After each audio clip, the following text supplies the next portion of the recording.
여기 보면 어떤 율법사가 예수님 앞에 서서 예수님께 시험해 보려고 선생님 내가 무엇을 하여야 영생을 얻으리까 했습니다.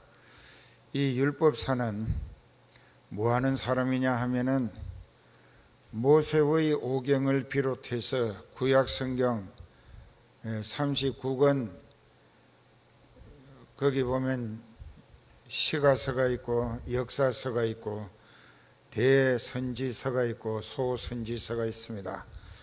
그래서 구약은 39권인데 구약 성경을 가지고 이스라엘 유대인들을 하나님 말씀으로 가르치고 교육하면서 하나님께 인정받는 신앙인이 되게 하려고 세움을 받은 율법 선생이었습니다. 그러자면 자기가 먼저 행함으로 본을 보여주었다고 하면은 그 모든 백성들이 지도자의 행동하는 생활신앙을 본받을 수 있었을 것인데 입으로만 율법을 잘 외우면서 행동은 하나님의 말씀에 순종하지 않았습니다.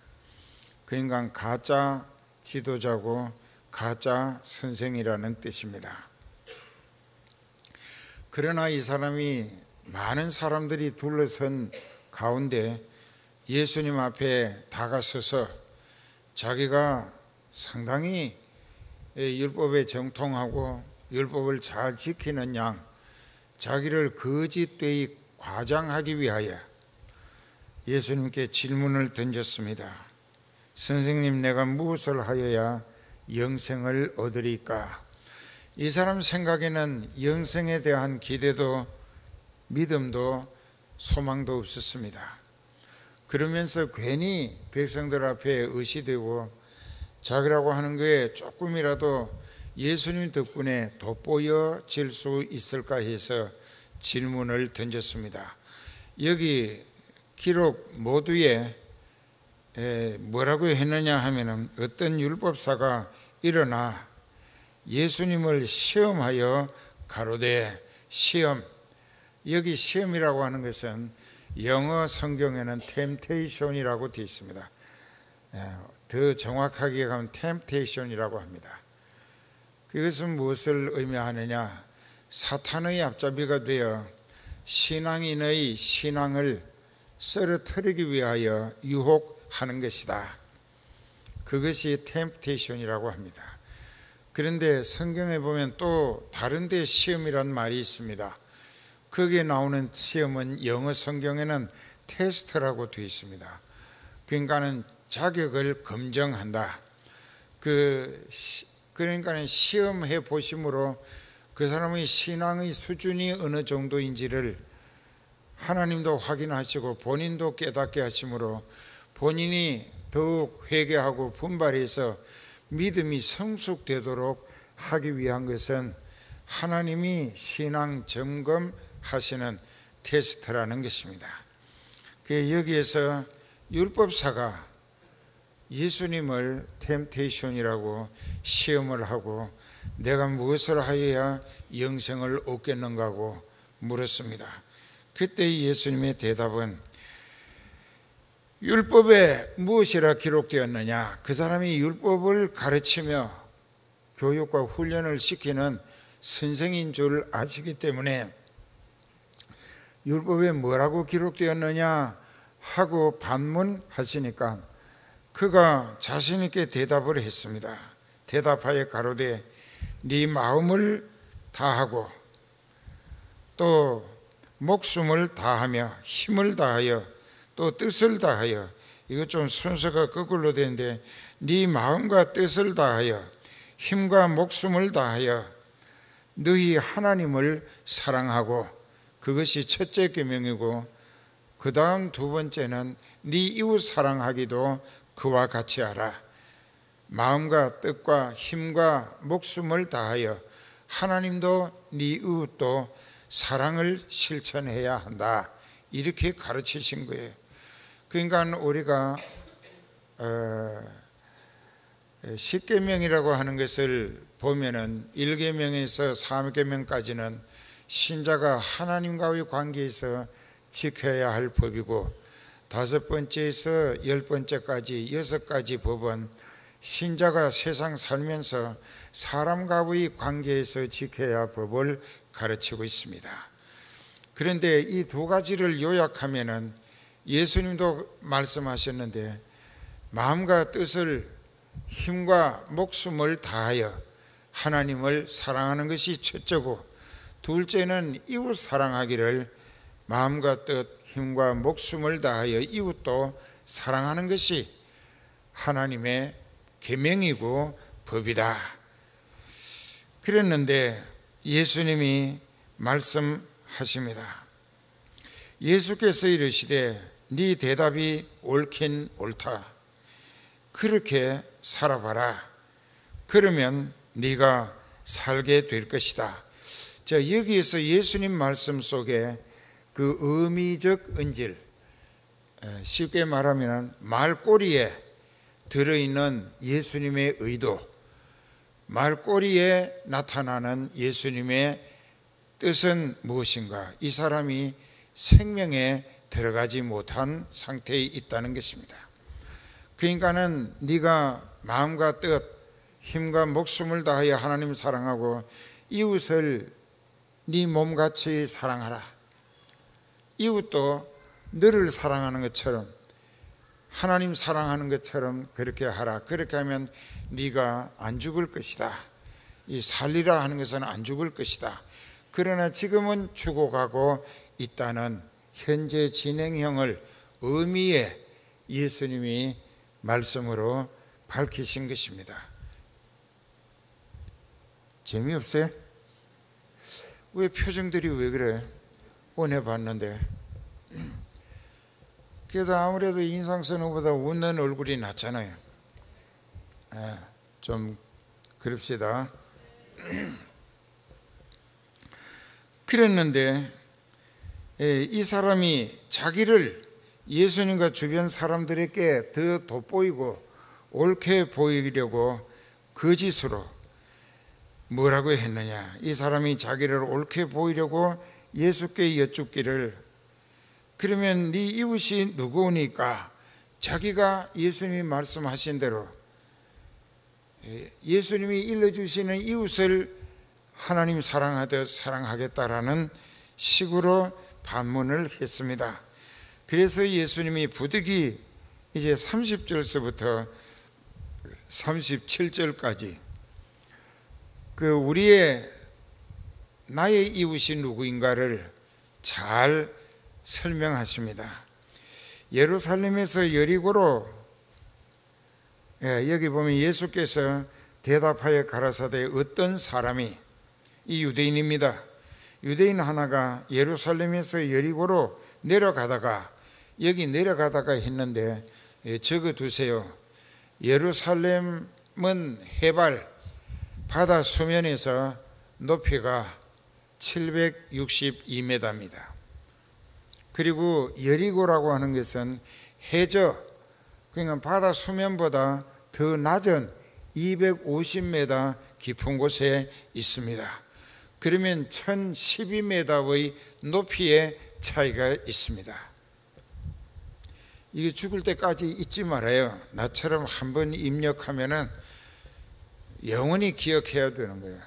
한 번 더, 예루살렘과 이제 여리고의 높이가, 깊이가 어느 정도인가? 예루살렘은 해수면, 그걸 해발이라고 하는데, 지중해 바다 수면에서부터 762m, 그리고 여리고는 해수면, 지중해 바다 수면보다 더 낮아서 얼마나? 250m가 더 낮아요. 거기서 조금 더 내려가면 사해가 됩니다. 사해는 그 해수면보다도 몇백 미터가 더 깊습니다. 그 요단강물이 그리로 들어가서는 다시는 더 나갈 데가 없어요. 제일 깊기 때문에. 그래서 거기 물은 나갈 데가 없기 때문에 뜨거운 태양에 계속 증발되다 보니까 소금기만 남아서 염해, 소금 바다라. 그 소금이 인천 앞바다보다 11배나 더 짭니다. 그러다 보니까는 거기에는 아무것도 못 살아요. 거기는 잉어도 없고 송사리도 없어요. 못 살아요. 그래서 죽음의 바다라고 사해라고 합니다. 그런데 그러니까 1012m나 높이가 차이가 나요. 그러면 높낮음은 1012m 차이가 있다고 해도 길이는 거리가 얼마나 먼가? 35.6km라. 35.6km면은 얼마냐? 36km가 49, 36, 90리가 됩니다. 약 90리. 숫자 얘기만 하면은 눈동자가 빛을 잃어. 그 왜 그런지 모르겠어요. 그러니까는 이제부터 잘 기억하세요. 예루살렘의 높이는 해발 762m, 여리고 성의 그 깊이는, 거긴 깊이야, 높이가 아니고 지중해 바다 수면보다 250m가 더 낮은, 아주 낮은 동네예요. 그리고 예루살렘에서 여리고까지 거리는 35.6km라. 그러니까 약 90리라. 근데 거기는 급한 내리막길입니다. 급경사. 그런데 그 길이 꾸불꾸불하면서 이 꾸불거리는 데마다 골짜구니가 있고 흠이 진 곳이 많아요. 그러면 바위틈도 깊고 또 땅굴도 있습니다. 거기는 강도의 소굴이라고, 이 강도들이 떼지어 가지고 거기 숨어 살면서 앉아서 언덕 위에 가서 산 꼭대기에 앉아서 망을 봅니다. 그러다가 나귀를 탔던가 나그네가 돈을 좀 가진 것처럼 보이면은 이제 굴 속에 신호를 보내가지고 매복하고 있다가 갑자기 덮쳐서 그 사람 걸 다 뺐어요. 자기네들이 입으려고 옷도 다 벗겨요. 그 속옷 하나는 안 벗겼는지 모르겠어요. 그렇게 해서 그 사람이 혹시 가다가 신고할까 봐서 죽으라고 두들겨 팹니다. 그러니까 많이 거기서 맞아 죽어요. 그런데 어느 날 유대인 한 사람이 예루살렘에서 여리고로 내려가다가 강도를 만났어요. 그리고 가진 거 다 빼앗기고 옷도 벗기우고 피투성이가 돼서 그만 죽은 걸로 자기네들은 생각하고, 아예 죽였다 생각하고 꼼짝 않고 있으니까 죽은 줄로 알고 철수했는데, 그 길에 여기 보면은 쭉 이제 사람들이 지나갑니다. 그 예수님이 하시는 말씀이에요. 마침 한 제사장은 유대인의 영적인 지도자입니다.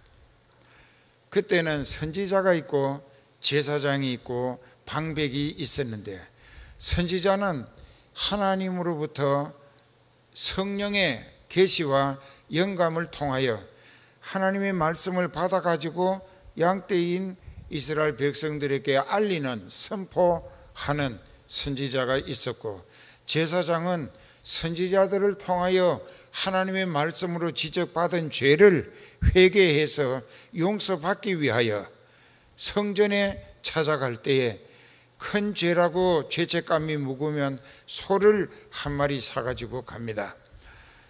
그래도 자기에게 부담스러운 죄라고 생각되면 양을 사가고, 그보다 조금 가벼운 죄라고 생각되면 염소를 사가고, 더 자기 판단에 이제 이 비둘기 하나 사가서 속죄제를 드려도 이 정도의 죄는 용서받을 수 있을 것이라 생각되는 자기 판단에 좀 경범, 가벼운 죄, 그것은 비둘기를 사가지고 갑니다.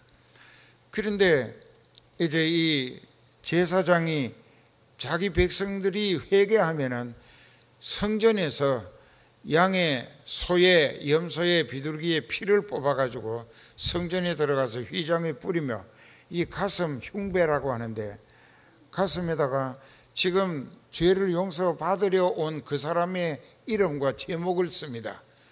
그 유치장에 가면은, 유치장 들어가면 바로 보이는데, 여기는 아무개 무슨 죄로 들어와 있다라고 그게 다 적혀 있어요.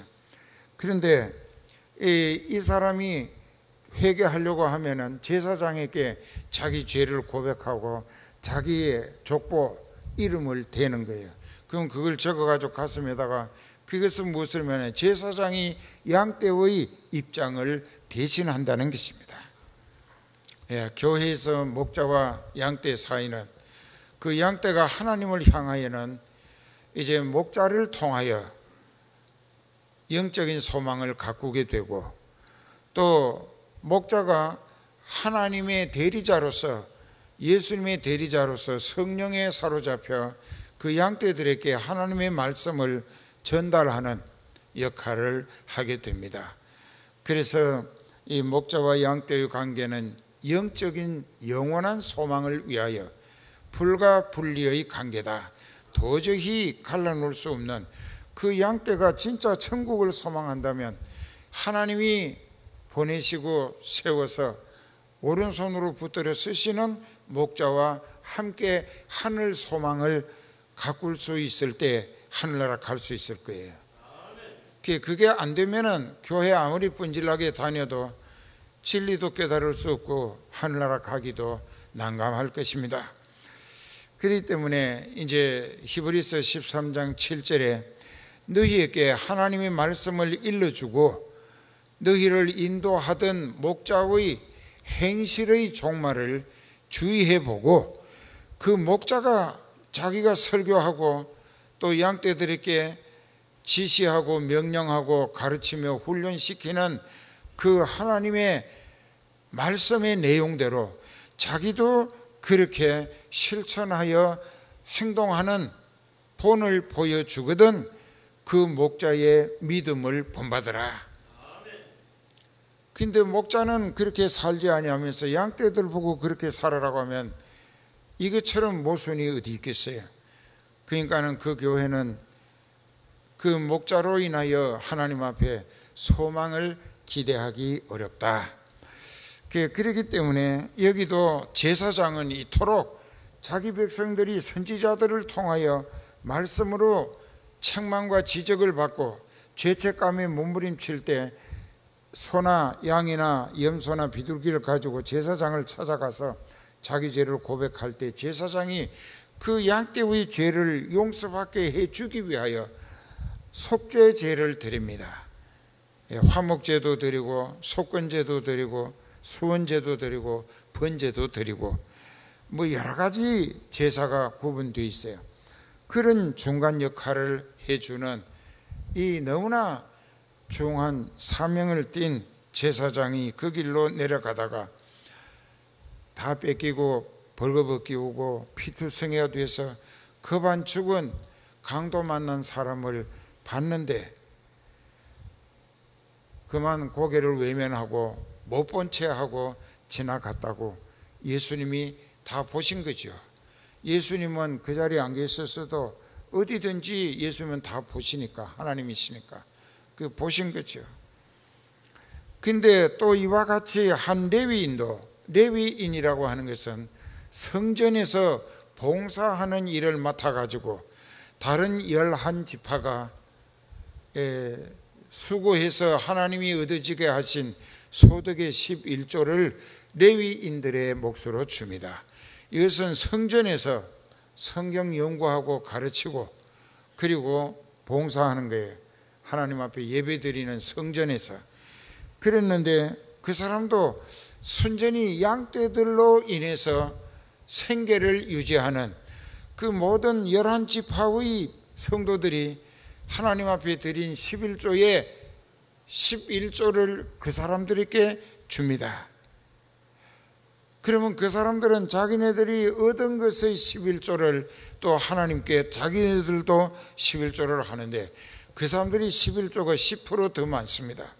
왜? 그들이 성전에서 봉사하고 하나님의 예배와 제사, 거룩한 일을 하는데 물질에 더 어려움을 당하거나 또 빠져나가서 딴짓하지 않게 다른 11지파보다 10%의 수입을 더 주시는 거예요. 그 전에 언젠가 내가 11조에 대한 연구라고 많이 써가지고 프린트해서 다 드렸잖아요. 그랬는데 이 레위인도 그곳에 이르러 그 사람을 보고 피하여 못 본 채 하고 얼른 가버렸다.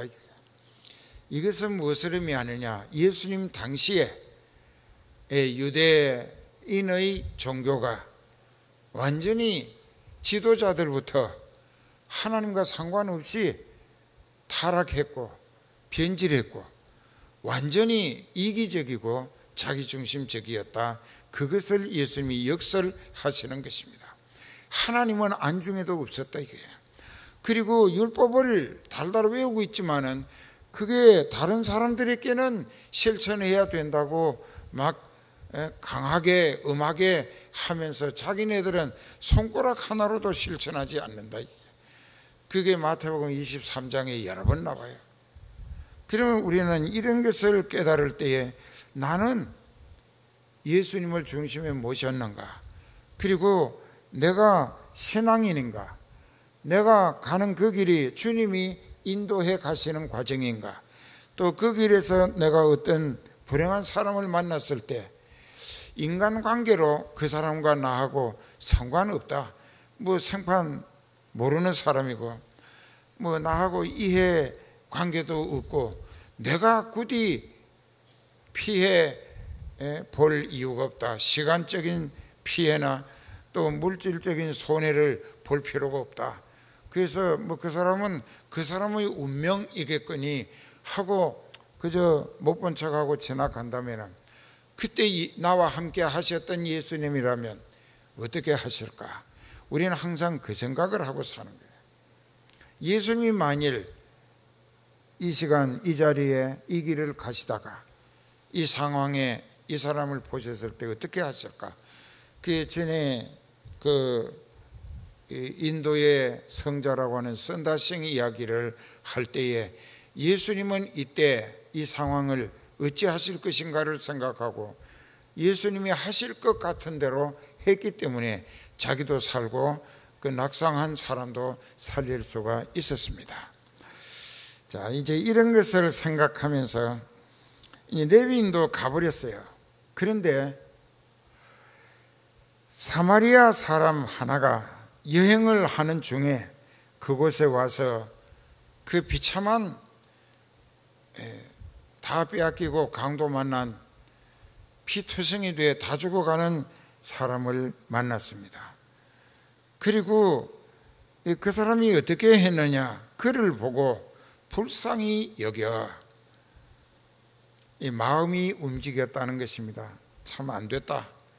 어떻게 이렇게 보니까는 가진 게 있었나 본데 다 빼앗겼고 또 옷도 다 벗기웠고 또 죽이려고 얼마나 두들겨 팼는지 그만 죽어가는 상황이라.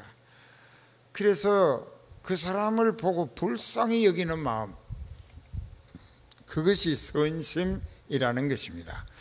이 성경에 예수님이 말씀하셨죠. 하나님 한 분 외에는 선한 이가 없느니라.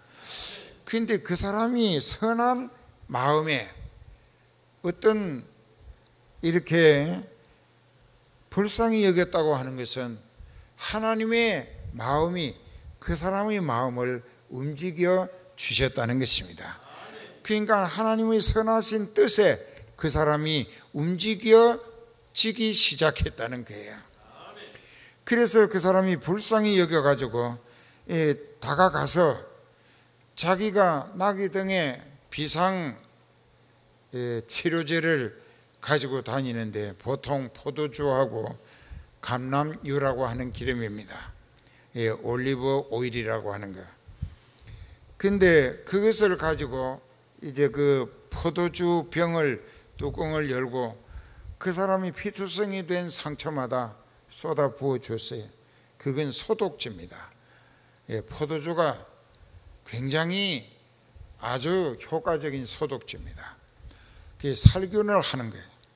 그리고 나서 거기다가 감람유를 병을 따가지고 부어주면서 닦아줬어요. 감람유는 왜 붓느냐? 감람유는 이제 세포를 다시 활성화시켜서 상처가 빨리 아물게 하는, 그러니까는 그 세포를 활성화시켜서 깨진, 찢어진, 터진 살이 빨리 아물게 하기 위한 치료제로 감람유를 썼다는 것입니다. 그러니까 이 사람은 자기가 가진 모든 것, 시간도 또 가진 물질까지 아낌없이 생전 보지도 못한 사람, 알지도 못한 사람, 그러는 사람인데, 여기서 우리가 한 가지 더 깊이 깨달아야 할 게 있어요. 아주 잘 들어야 돼요. 정신 바짝 차리고. 근데 우리가 잘 생각해 보면은 그 땅은 유대인의 땅이고, 유대인의 제사장도 외면하고 가버렸고, 유대인의 11조를 받아 먹고 살며 하나님의 일만 해야 하는 레위인도 먹고 살기는 하나님이 먹여 살리셨는데 그냥 가버렸고, 사마리아 사람, 그러면 요한복음 4장 4절에 보면은 예수님이 갈릴리로 가시기 위하여 소가성 우물가에 이르렀을 때 제자들은 점심때가 되어 음식을 사러 동네에 갔었고, 그 물길로 온 소가성 여인에게 전도를 하실 때에 예수님이 그러셨죠. 거기에 보면 4장 4절에 유대인들은 사마리아인들을 개로 취급을 하고 인간으로 대우하지 않습니다. 거기는 과거 북국의 아수르 족속이 여러 차례 쳐들어와 가지고 점령하면서 그 쓸만한 사람들은 노예로 잡아가고, 또 아수르 사람 남자들을 글로 보내가지고 여자들과 살림을 차려서 식민지 정치하는데 말뚝을 박았어요. 협조하라고. 그러다 보니까는 순수 아브라함의 혈통이 아니라 혼혈 혈통으로 잘못되어졌습니다. 그 이후 순수 아브라함의 혈통을 계승해 내려온 유대인들은 그것이 자기네들은 순수 아브라함의 혈통이라, 자기네들은 아브라함 조상을 통하여 하나님이 택하시고 뽑아내신 선민사상이라고 합니다.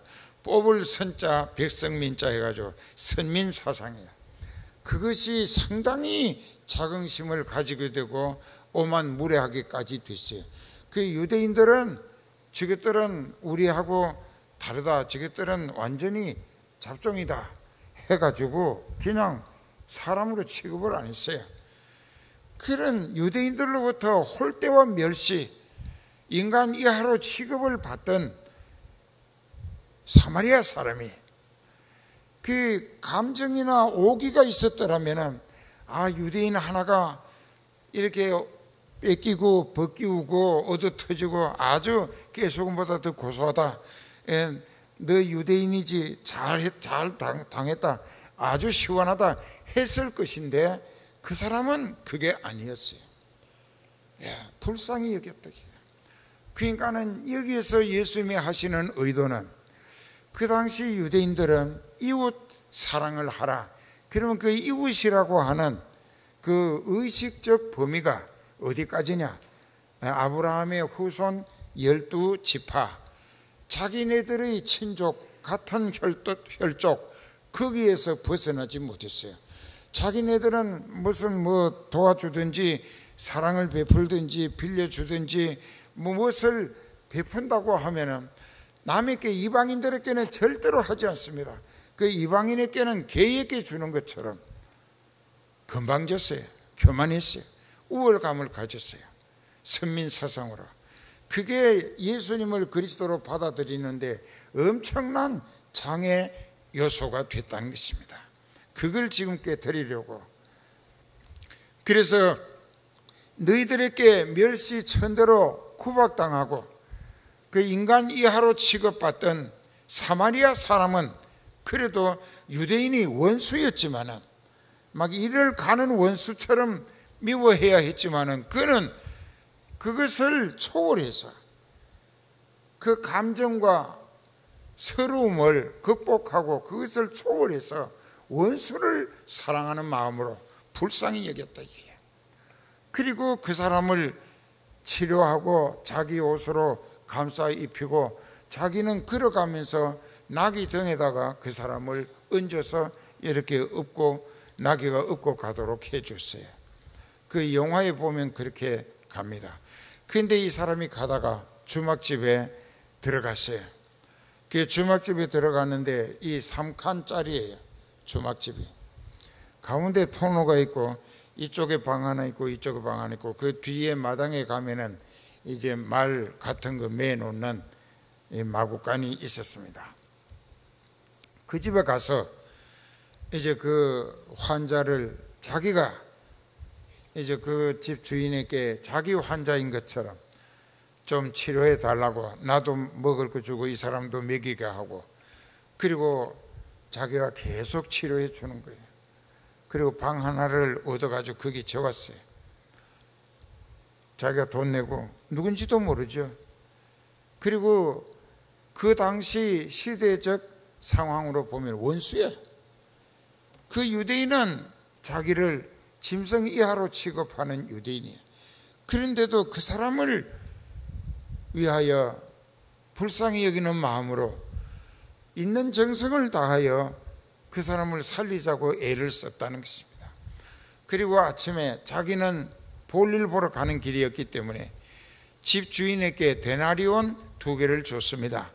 우리 요즘 돈으로 하면 20만 원을 줬습니다. 데나리온 하나가 장정 하루의 품삯이라, 그 요즘 10만 원, 일 잘하는 사람 10만 원 받는다 치면 20만 원을 주면서 내가 어디 갔다가 며칠 안에 이 길로 돌아갈 것인데 그때 와서 경비가 더 든 게 있으면 그 사람의 숙박비가 숙식비까지 계산해서 20만 원보다 더 들었으면 그때 내가 다시 갚아 계산하겠다. 온전히 책임지는 것입니다. 끝까지 책임지는 것입니다. 그런데 이제 누가복음 6장 27절부터 한번 보실까요? 누가복음 6장에 27절부터 보십시다. 여기 있네. 그러나 너희 듣는 자에게 내가 이르노니 너희 원수를 사랑하며 너희를 미워하는 자를 선대하며 너희를 저주하는 자를 위하여 축복하며 너희를 모욕하는 자를 위하여 기도하라. 이것은 곧 예수님이 자기를 따르는 무리들에게 생활신앙이 이렇게 영적인 가치로 변화되고 성숙되어 가야 한다 하는 것을 가르치셨는데, 사마리아 사람은 이렇게 했습니다. 유대인들은 하지 않았습니다. 유대인의 신앙 지도자들도 외면하고 기피하기 바빴으나 이 멸시와 천대만 받고 이를 갈도록 원수시해야 할 유대인의 불행을 불쌍히 여기는 마음으로 철저히 살리기 위한 아낌없는 정성으로 보살펴왔다는 것은, 이 사람은 여기 누가복음 6장 27, 8절의 말씀을 실천했다는 것입니다. 자, 이 사람이 이만큼 그 생활을 통하여 인간 입장에서 영적 가치로 초월한 성숙된 모습을 보여줬다. 그러면 오늘 우리는 교회, 같은 교회 다니면서 또 다른 교회 다니는 사람일지라도 예수님을 같이 주여 주여 하면서도 이 요한 1서 4장 20절 한번 찾아봐요. 그게 요한 1서 4장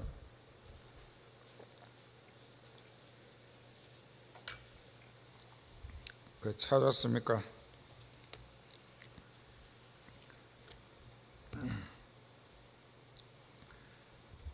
요한 1서 4장 20절에 보면은 이렇게 되어 있습니다.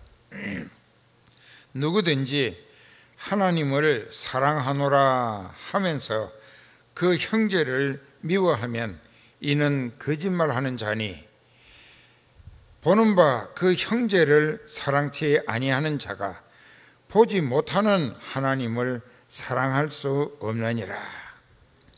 우리가 이 계명을 주께 받았나니 하나님을 사랑하는 자는 또한 그 형제를 사랑할지니라. 자, 한 교회에서도 보면은 소갈머리가 닭 창자같이 뒤꼬인 사람, 그리고 성격이 낚시 바늘을 몇 개씩 가지고 다닌다고. 오른손에도 몇 개, 왼손에도 몇 개, 이 입술에도 낚시가 많아.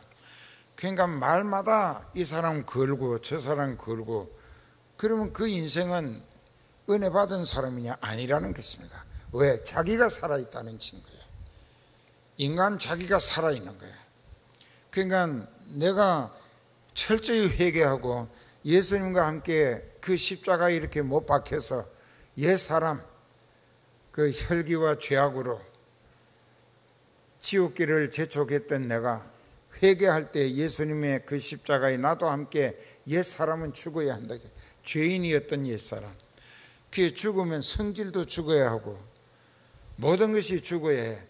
그리고 진리 안에서 성령으로 거듭난 이제 하나님의 아들 혹은 딸 아무개로 재창조하심을 받았다.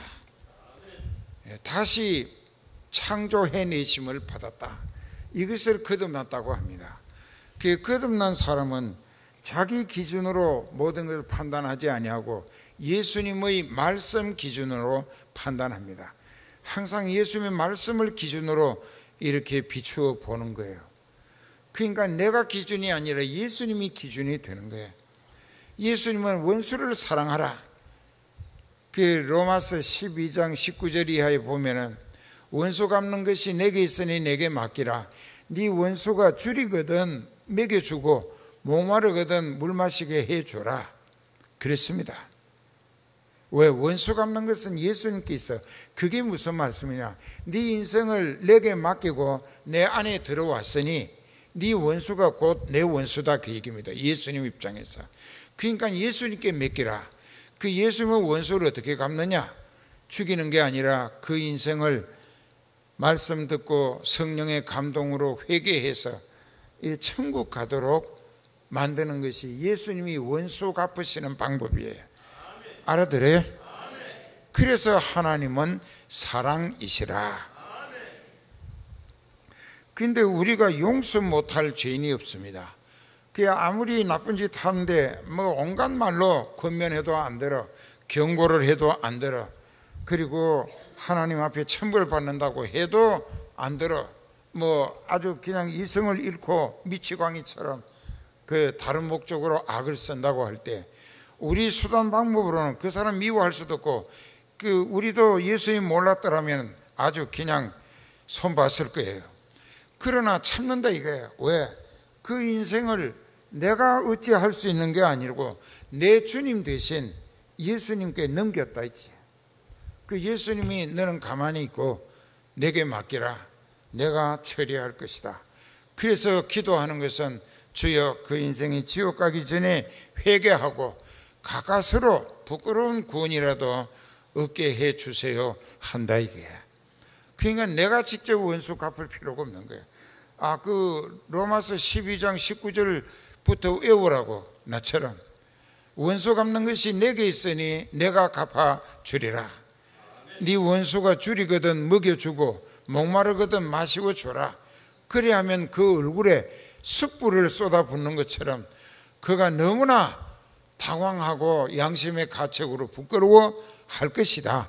그러면 그가 네게 사과할 것이고 하나님께 회개하지 않겠느냐, 그런 뜻입니다. 알아들어요?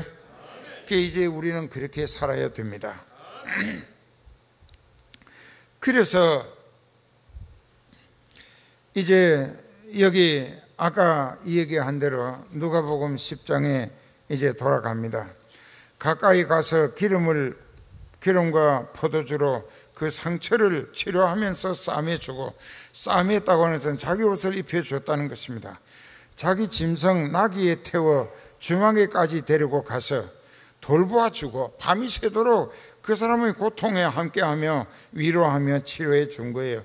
이튿날 데나리온 2를 내어 주막 주인에게 주며 가로되 20만 원을 주면서 내가 돌아올 때에 갚을 것이라고 그렇게 했다고 말씀하시면서, 그렇게 말씀하시면서 그러면 그 율법사에게 묻습니다. 너의 의견에는 이 세 사람 중에 누가 강도 만난 가장 비참한 상태에 있는 그 사람의 참 이웃이라 하겠느냐? 그 인간, 그도 인간이고 율법도 배웠고 또 말도 잘하니까 제 생각에는 여기 이제 자비를 베푼 자는 이다. 자비, 사랑과 염려의 손길로 보살펴 준 그 사람이니다. 너도 가서 그렇게 하라 라고 말씀하셨어요. 원수 갚는 것 절대로 내가 하면 안 돼요. 같은 죄인이 됩니다. 지옥 갑니다. 그러니까 원수 갚는 것을 주님께 맡기는 거예요. 주여, 주님의 선하신 뜻대로 처리해 주소서. 그러면서 그 영혼이 지옥에 떨어지기 전에 회개하도록 주께서 불쌍히 여기시고 성령의 불같은 역사로 부끄러운 구원이라도 얻게 해달라고 그렇게 기도한다. 이게 그 원수를 사랑하는 거예요. 그 원수가 배고프면 먹을 거 줘라, 목이 타거든 마시게 해줘라. 그건 문자적으로는 그렇지만은 원수에게 꼭 필요한 것을 네가 해결해 줄 수 있는 데까지 해결해 주라는 뜻입니다. 회개합시다. 옹졸하면 자기 건강을 해칩니다. 그리고 주변이 멀어집니다. 친구가 없어집니다. 그러니까는 믿음의 형제와 자매는 고기 비늘과 같이 예수님 중심으로 꽉 째어져야 합니다. 그러니까 외톨이가 되면 안 돼요. 그러자니 마음을 넓혀야지. 원수 갚는 것이 내게 있으니 내게 맡기라. 네 원수가 줄이거든 먹여주고 목마르거든 마시게 해줘라. 그게 무슨 뜻인지 아세요? 아까도 얘기했잖아요. 그 사람에게 지금 당장 필요한 것을 네가 할 수 있는 데까지 해결해 주라 이겁니다. 그게 예수님의 지체되는 성도의 해야 할 본분이에요. 그렇게 하면은 그 자리에 하나님이 채워서 여러 배로 30배, 60배, 100배로 채워주신다 이게. 그래서 오늘 우리가 옹졸한 것은 인색한 것은 하나님으로부터도 외면당합니다. 그러니까 하나님이 부담을 가지실 수 있도록 막 펑펑 퍼주는 거예요. 그러면 하나님이 나는 숟가락으로 퍼었는데 하나님은 모래삽으로 내게 계속 퍼부어 주신다 이게. 그게 누가복음 6장 38절에 그랬잖아요. 주라 그리하면 내가 줄 것이니 곧 후히 되어 흔들어 누르고 넘치도록 하여 너희에게 안겨주리라. 그 말씀까지는 참 좋은 말씀인데 그 이어서 너희의 헤아림으로 너희도 헤아림을 도로 받을 것이니라. 계산하지 말라, 따지지 말라 이게. 까다로움 피우지 말라 이게. 그냥 주라 이게요. 왜? 네가 하나님의 것인데 네가 있는 것은 자동으로 하나님의 것이라. 필요로 하는 사람들에게 반드시 예수님의 이름으로 베풀고 나누고 전달해 줘라. 그리하면 내가 너 잘하는 모습을 기대 가운데 계속 네게 퍼부어 줄 것이다. 그러면 우리가 부자 되는 방법이 되기도 한다. 자, 그러니까 주여 한번 부르고 옹졸했던 거, 지금 누구하고 마음이 뭔가 걸려 있으면은 내가 먼저 풀고 가서 화해하고, 그 내가 잘못된 게 없다는 생각이 망조해. 그 은혜를 받으면은 내가 잘못한 게 없었다가도 내 탓이라고, 내가 잘못했다고 먼저 손 내밀고 먼저 무릎을 꿇고 허리를 굽히고, 그때 그 사람은 점수가 예수님으로부터 아마 그냥 엄청난 점수로 성숙된 믿음으로 평가되는 거예요.